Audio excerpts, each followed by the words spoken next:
guys, magluluto tayo ng bangus, milkfish. So, inalis ko yung scales of course, tsaka yung mga ano dito, ganyan, dapat malinis. Kaya ako, magluto tayo ng paksiw. Of course, meron tayong mga, ito, ginger, yan, lagay natin dyan. Tapos, onion, ganyan. Tsaka garlic, ganito lang kasimple. Tapos, lagyan ko siya ng tomatoes, kamatis, hindi nawawala yan sa paksiw. Ganyan, sarap kaya. Lutong Pinoy yun.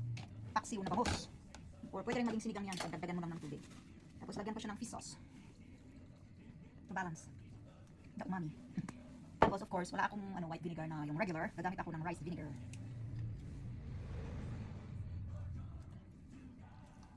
Okay. Tapos hindi nawawala ang salt and pepper. Ito, pinag-combine kong salt and pepper yun. Sarap sana kung meron yung yung siling na mahaba. Yan. Tapos, ayan iluto natin. Pakuluan natin.